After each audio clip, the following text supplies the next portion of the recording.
Welcome to episode number 98, The Voices of Fear and Doubt. This world of ours is filled with voices. Everywhere we turn, voices pierce our ears, our hearts, and our minds. The voices we seek out, the voices that seek us out, and even the ones in our head. There are voices marketing places to see, things to purchase, things to wear, and things not to wear. They tell us how we should think, what's right, what is wrong, what is acceptable, and what is not. They talk about the American dream, how we should live, what freedoms we should have, and what securities we should accept. The sheer quantity of voices feels like a river of fast-moving floods of rock and mud and trees barreling down upon us. Everywhere we go, we are indoctrinated by one opinion or another. Now, based on a host of environmental, cultural, spiritual, physical, emotional learning experiences, we have, over time, come to accept certain voices as true. Some as true most of the time, and still others we just simply ignore because they do not align with our lives or our beliefs. We also experience emotional responses to these voices. Our world is truly filled with emotion, even though we may not admit it. From the moment we wake up to the moment we enter the world of dreams, and even during those dreams, our world begins and ends with emotions. Our life, is a history of emotional context and emotional responses to external stimuli. We build life through emotion and interaction. If you think of any one moment in your life, you will find that you stored emotions with it, even the boring moments. The more emotional in the moment, the better you remember it. Interestingly, though, we tend to have the strongest memories with the more negative emotions. It seems that our brains and our bodies abhor repeat mistakes, errors, and painful experiences. So much so that we have a very developed memory regarding our negative experiences. We do also develop our happy moments, but these do not elicit as strong as memories as the negative ones. So we can struggle to remember our happy moments in the sun and tend to remember our moments where we stood alone soaking in the rain. However, our memory tends to recall the moments that reflect our current mood or attitude. For instance, it's difficult to remember a great day with the family on the beach or in the mountains when your morning with the children has been anything but great. Of course, we also tend to focus on repentance and change rather than viewing our lives from the perspective of perfection, meaning that we focus on our faults, errors, weaknesses, embarrassments as holding us back from eternity, rather than viewing these experiences valuable learning experiences to our eternal progression. We see failure as something to be discarded, hidden, placed in a closet of skeletons, rather than viewed in the true light of the gospel of peace. Certainly, we should not bring up past sin and rehearse it over and over, and we should never seek it out. But in the end, our experiences with sin or with error do actually provide benefits if they have redirected our course. Interestingly, our past painful experiences cause us to develop an emotional response to various external stimulus. We call this fear. Fear is simply a warning signal sent to the brain to prepare it and the body for something unexpected or something that might be expected but doesn't have a timetable. For the most part, fear is a naturally developed and learned emotion. However, even though it is a learned emotion, the brain space for this learning is provided in the part of the brain that is responsible for subconscious behaviors, meaning that it is found in the part of the brain that handles things we don't think about, such as breathing, pumping our heart, and probably too many processes to count. The location where fear is stored gives the emotion of fear priority over everything else in our bodies when it is activated by some type of stimulus. Fear is connected directly with the survival instinct. Our fear experiences will have some very high priorities attached to them for future reference. This means that these fear experiences will be some of the most memorable in our lives. Now, of course, it makes sense that the Lord would place this instinct into the bodies of mortal men and women. Otherwise, we would be likely to take chances with our lives that we should not. So fear is important to the body and its response to impending danger. We do need fear as part of our mortal journey. However, just as much as we need fear, it can and does become a serious hindrance to our progression. While we need fear to keep us from cuddling an angry black bear, Fear is also responsible for the blank mind and our inabilities to perform tasks that we have done many times over, such as give a talk or a lesson or take a test. As I have noted, fear comes from learning and understanding possible consequences of actions. Take, for instance, fear arising when someone we love does not return home when we expect them. Now, this is a common experience for almost everyone in our lives. And yet, without question, our minds tend to wander to the most serious consequences of the unknown outcome. We fear an accident, a death, or some catastrophic happening. Somewhere in our brains, we're programmed to do this.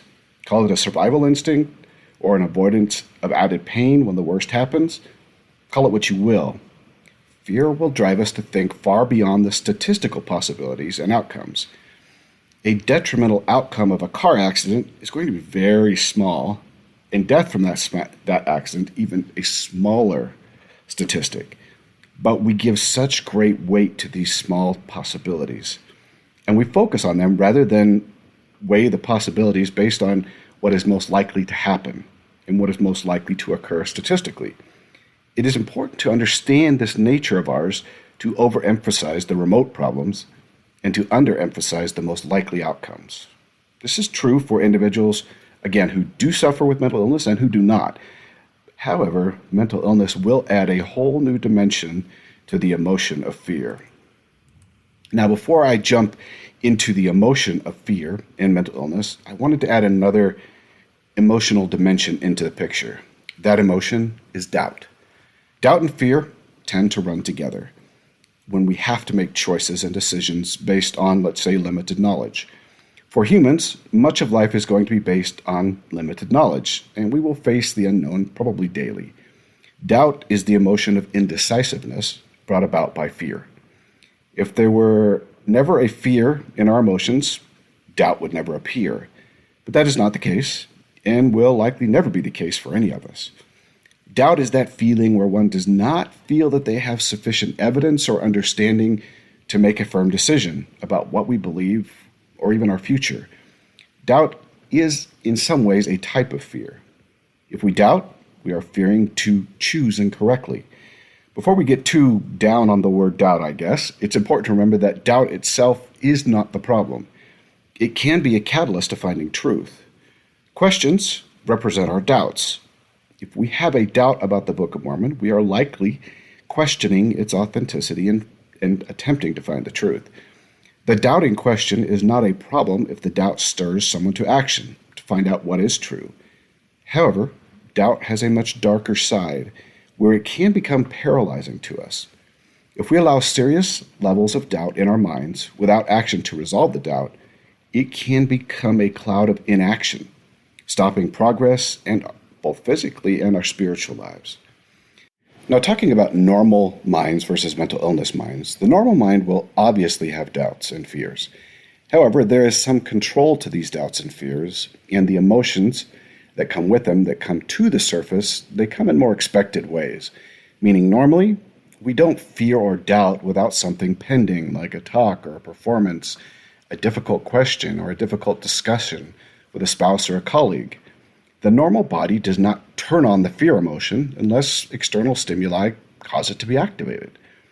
Now, when we talk about minds afflicted with mental illness, we find the same types of things that we do with the normal mind, but in addition to the normal doubts and fears, the afflicted body will turn on the emotional states of fear and doubt without a reason, meaning that we will be anxious, nervous, depressed, without context or even anything to trigger the emotional state.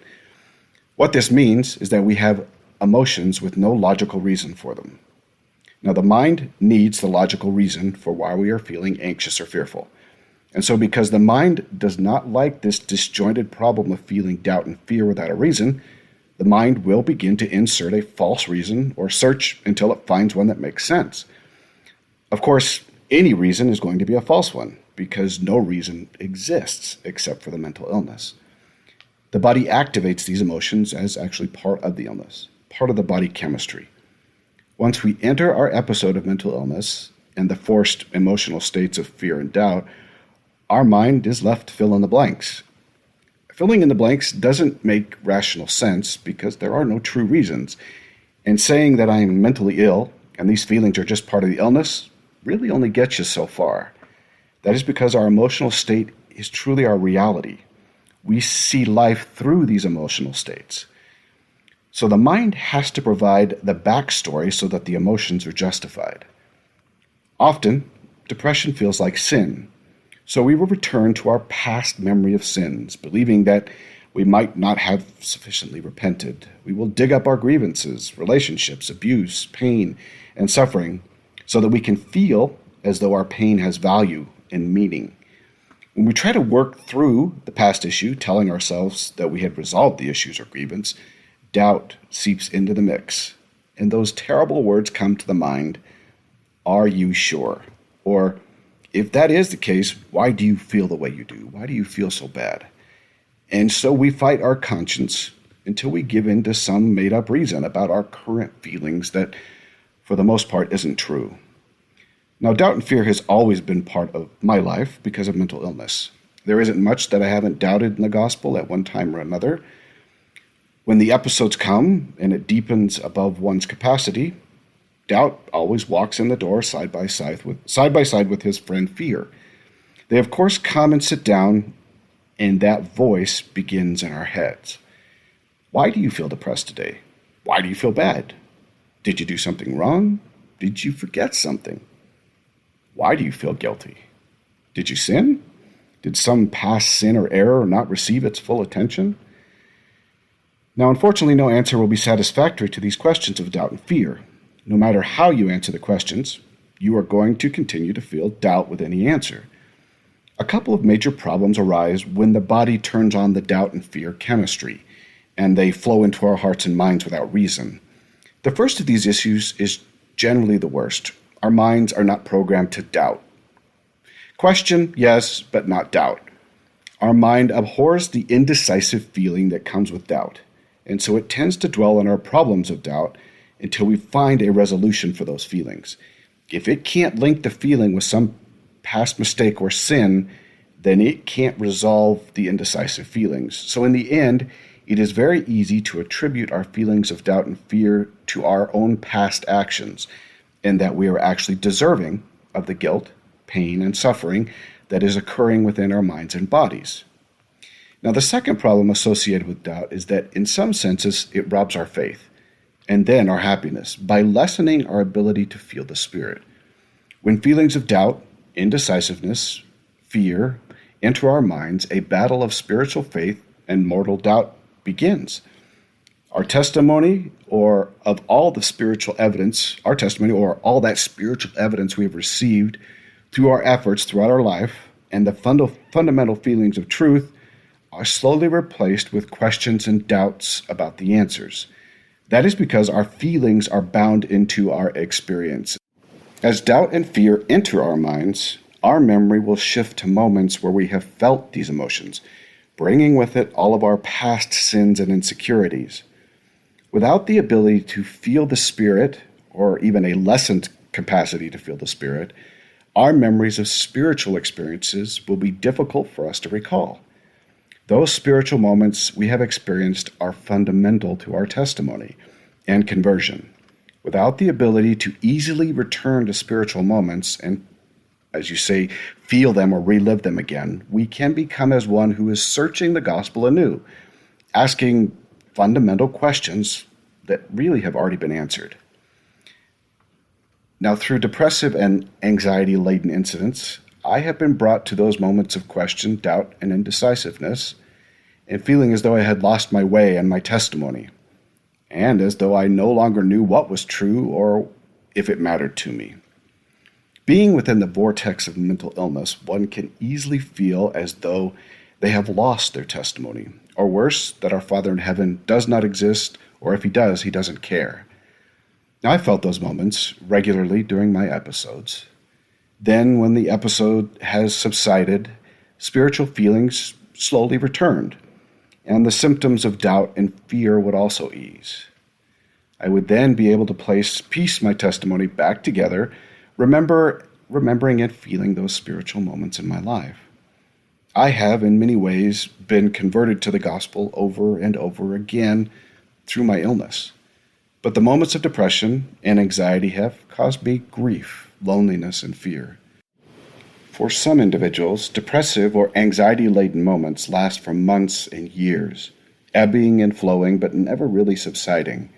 The consistent feelings of depression and anxiety can make spiritual life sometimes feel as a trickle of living water rather than a spring welling up inside of us. So what do we do when our episode strikes and we feel those darkened moments of fear and doubt? Now, how do we navigate the difficulty of conversion with the added pressures of those feelings and indecisiveness? How do we come unto Christ when our source of light has been darkened for a time? Now, of course, I'm not a trained professional, but through my experience, these are some of the answers to those questions that I have found. 1, I recognize the feelings for what they are, symptoms of my illness. Feelings brought about by body chemistry, not something I did, meaning when I feel the pains in my chest and the depression and the anxious emotions emerge, I tell myself what I feel is depression or anxiety or both, symptoms of my illness. I attempt to recognize or identify the symptoms for what they are. Now, this doesn't take away those feelings, but it helps me to put them in proper place and redefines them within my mind as symptoms rather than my reality.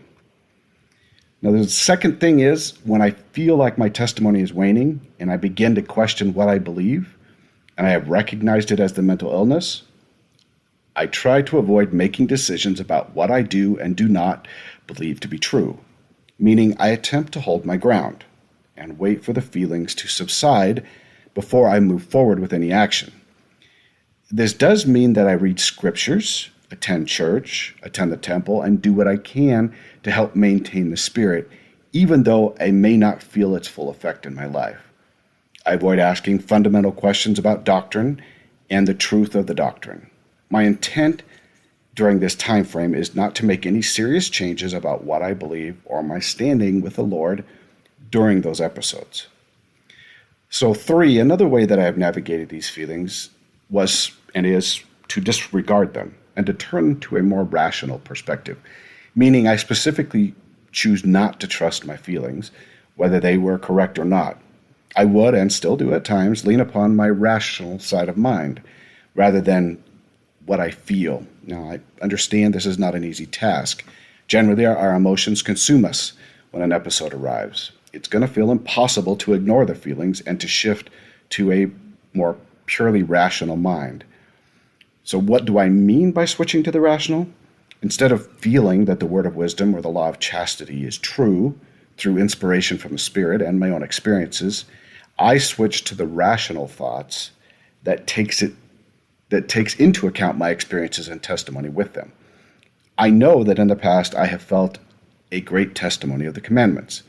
While I may not feel the truth during the moments of an episode, rationally I know that I have a testimony, and I cling to that knowledge until I can again feel the workings of the Spirit. Now, I have found this very effective but difficult.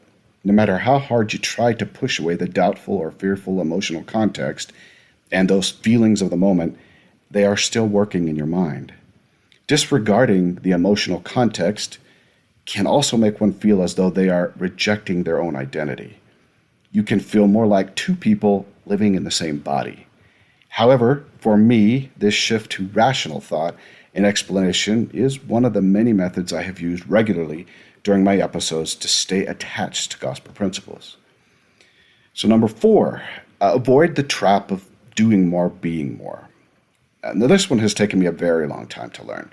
Mental illness requires a balance in one's life to maintain mental, emotional, and spiritual health. When those darkened feelings come as part of the illness, it can feel as though we are failing and not doing enough. That feeling then leads to the do more, be more reaction, both of which tends to cause further problems with mental illness. For those who suffer, this idea of do more, be more is not the answer to our doubtful feelings and fears. Balancing our effort, getting the rest we need, pulling back sometimes from current assignments is what should be done. We are likely to feel guilty when we do this, even though it is exactly what our body and mind need. Now, I've struggled with this balance probably more than I should.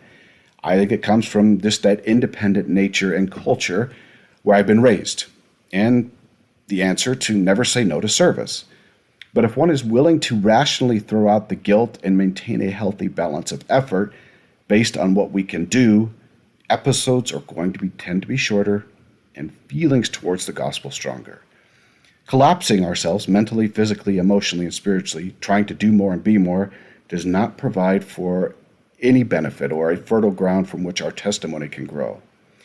Now, fifth, and finally, and this is probably the most important, is that we go to our Father in heaven with all our concerns, feelings, thoughts, and pain, and we ask for help. This doesn't mean that we ask once and then leave it for the Lord to take care of. This means we discuss it with the Lord, exactly what is happening, what you feel you need from Him regularly. Working through the various problems with the help of the Lord. Asking can mean many things, of course. Prayer is certainly one form to ask, but we can ask the Lord for help by doing what we can to keep the commandments. We can look towards professionals and our support system for help, and we can ask for priesthood blessings and spiritual counseling from our leaders. Now, while I really don't like the feelings of fear and doubt that have come through my mental illness, I recognize the value that they have actually really brought into my life. I've had the blessing to work through building my testimony over and over again.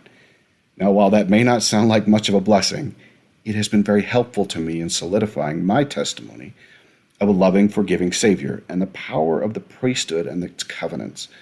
While I can't say that I've always looked upon mental illness as a blessing in my life, I do see value for me and my personal spiritual experiences and my testimony. I suppose that when I get to the other side, I will see even greater blessings and will be grateful, more grateful for my experiences. Now, may the Lord bless you and provide for you in your doubts and fears. Until next week, do your part so that the Lord can do His.